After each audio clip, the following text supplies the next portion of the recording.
எங்க அண்ணன் தளபதியே, நாளைய தீர்ப்பின் தலைவரே, நாளை தமிழகத்தின் முதல்வரே, இளைய தளபதியாய் திரையில் நின்றாய், நாளைய மக்களின் தலைவராய் தரையில் நிற்பாய், ஏழை மக்களின் பசியை போக்க, மக்களின் வலியை நீக்க, தமிழ்நாட்டை சீரமைத்து வளர்க்க நீங்கள் வருவாய் என நாங்கள் காத்திருக்கிறோம்.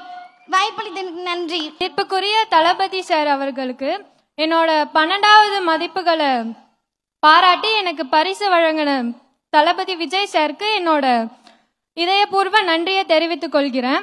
நம்ம தமிழக வெற்றி கழகத்தோட ஆளுமை தலைவர்களுள் ஒருவரான காமராஜர் ஐயா முதல்வராக இருந்த போது இலவச கல்வி திட்டத்தையும் இலவச உணவு திட்டத்தையும் ஏழை மாணவர்களுக்காக அறிவித்தார். அது நம்ம கல்வியையே அடுத்த லெவலுக்கு கொண்டு போச்சு.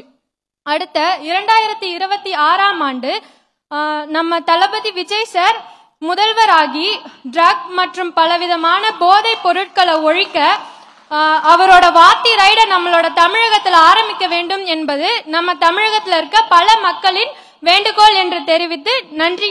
தளபதி நிறைய நல்லதெல்லாம் பண்ணிட்டு இருக்காரு. அவர் ஒரு மாஸ்டர் படத்துல குட்டி ஸ்டோரியில ஒரு சாங்ல சொல்லியிருப்பாரு, haters are gonna hate but ignore காம்லின்னு ஒரு லைன் வரும். அது எனக்கு ரொம்ப பிடிச்சிருக்கும். அதே மாதிரி அது மட்டும் அவங்கள இக்னோர் பண்ணிடாதீங்க, இக்னோர் பண்ணி ஒரு பக்கத்துல வச்சுக்கோங்க. நீங்க உங்க சக்சஸ் உங்களுக்கு நீங்க கொடுக்கற கிரேட்டஸ்ட் ரிவெஞ்ச் எதுனா, கிரேட்டஸ்ட் அண்ட் ஸ்வீட்டஸ்ட் ரிவெஞ்ச் நீங்க அவங்களோட உங்க சக்சஸ் மூலியமா அவங்களை கில் பண்ணணும். உங்களோட சக்சஸும் ஸ்மைலும் தான் அவங்களுக்கு நீங்க தர greatest and sweetest revenge for ever. Thank you. இந்த வாய்ப்பளித்த விஜய் அண்ணாவுக்கு வணக்கம். என்னை அழைத்து வந்த பரணி பாலாஜி அண்ணாவுக்கும் வெங்கடேஷ் அண்ணாவுக்கும் ரொம்ப நன்றி. நான் இந்த ஸ்டேஜில் நிற்க காரணமே எங்கள் அப்பா அம்மா தான். எங்கள் அப்பா அம்மா இல்லைன்னா நான் எதுவுமே இல்லை. எல்லாருமே அவங்க அப்பா அம்மாவை நேசிங்க, உங்கள் உயிருக்கு மேலே நேசிங்க. உங்கள் அப்பா அம்மா இல்லைன்னா நீங்கள் யாருமே இங்கே வர முடியாது. விஜய் அண்ணா தான் இங்கே இந்த வாய்ப்பளித்து எங்கள் அப்பா அம்மாவை பற்றி பேச சொல்ல வாய்ப்பு கொடுத்த விஜய் அண்ணாவுக்கு ரொம்ப நன்றி.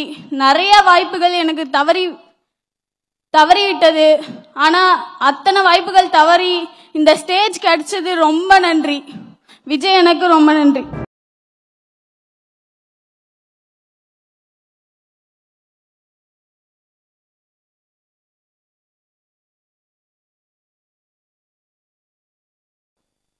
எங்கள் நெஞ்சில் குடியிருக்கும் மதிப்பிற்குரிய திரு விஜய் அண்ணா அவர்களுக்கு என் அன்பு வணக்கங்கள்.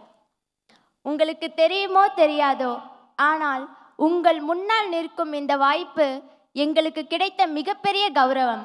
ஆம், கல்விதான் ஒரு சமுதாயத்தை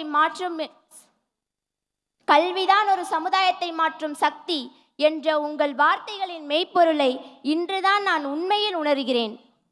நான் 10ஆம் வகுப்பில் 500க்கு 494 மதிப்பெண்கள் பெற்று சிதம்பரம் தொகுதியில் சிறப்பிடம் பெற்றது என்பது என் தனிப்பட்ட வெற்றி மட்டுமல்ல. அதற்கு என் ஆசிரியர்கள், என் பெற்றோர் மற்றும் உங்களை போன்ற சமூக அக்கறை கொண்ட தலைவர்களின் ஊக்கத்தால் கிடைத்த வெற்றி இது. உங்களின் இந்த விருது வழங்கும் விழா ஒரு பரிசுடன் முடிந்து விடுவதில்லை.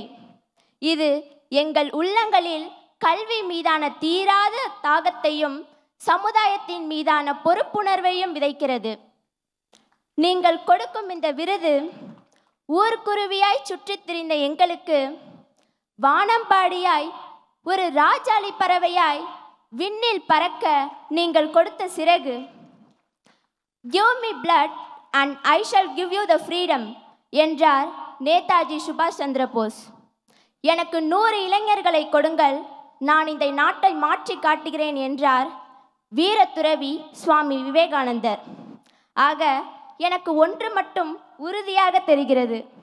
ஒரு 4 மாதங்கள் பொறுப்பாய் உழைத்ததற்கு பலனாய் இதோ திரை உலகின் உச்ச நட்சத்திரமாய் தமிழ் சமூகத்தின் கலங்கரை விளக்கமாய் உள்ள உங்களின் முன்னால் என்னால் நிற்க முடிகிறது என்றால், உங்களின் பின்னால் கைகோர்த்து நிற்கும் பல லட்சோபலட்ச இளைஞர்களின் தன்னலம் பாராத அயராத உழைப்பிற்கு பலனாய் சென்னையின் செயின்ட் ஜார்ஜ் கோட்டை மட்டுமல்ல, டெல்லியின் செங்கோட்டையும் சாத்தியமே. இது கடமையை செய், பலனை எதிர்பாராதே என்ற கீதையின் மீது சத்தியமே. நன்றி, வணக்கம். நன்றி அண்ணா. தளபதி அண்ணாவுக்கு வணக்கம். V for Virudhagiriswarar, V for Virudhachalam, V for Vijay அண்ணா, வி ஃபார் வெற்றி. 2026இல் விருத்தகிரீஸ்வரர் விருதாச்சலம் தொகுதிக்கு உங்களை அழைக்கிறார். வாருங்கள், வெற்றி நிச்சயம். அனைவருக்கும் வணக்கம். அண்ணனுக்கு வணக்கம். நாங்கள் கடலூரில் பண்ருட்டி தொகுதியிலேருந்து வந்துட்டுருக்கோம். வள்ளலார் மெட்ரிகுலேஷன் பள்ளியிலேருந்து வரோம். அண்ணன் இந்த பரிசு கொடுக்க ஆரம்பித்த காலகட்டத்திலேருந்து எங்கள் பள்ளியிலேருந்து தொடர்ந்து மாணவர்கள் வந்து பரிசு வாங்கிக்கிட்டே இருக்காங்க. இந்த வருஷம் 5 மாணவர்கள் தொடர்ந்து வாங்கிட்டு இருக்காங்க 10, 12ஆம் வகுப்பில். வேறு யாரும் செய்யாத ஒரு பெரும் அரும்பணியை அண்ணன் செஞ்சிட்ருக்காரு. ஏன்னா அவருக்கு மட்டும்தான் தெரிஞ்சிருக்கு எதிர்கால இந்தியா எங்கே இருக்குது அப்படின்றது. அதனால் அண்ணனோட ஆட்சி காலத்தில் சிறந்த ஆட்சியாளர்களை எங்கள் பள்ளியிலேருந்து நாங்கள் உருவாக்கி தருவோம் அவருக்கு அப்படின்னு இந்த இடத்துல உறுதியளிக்கிறோம். நன்றி, நன்றிண்ணா.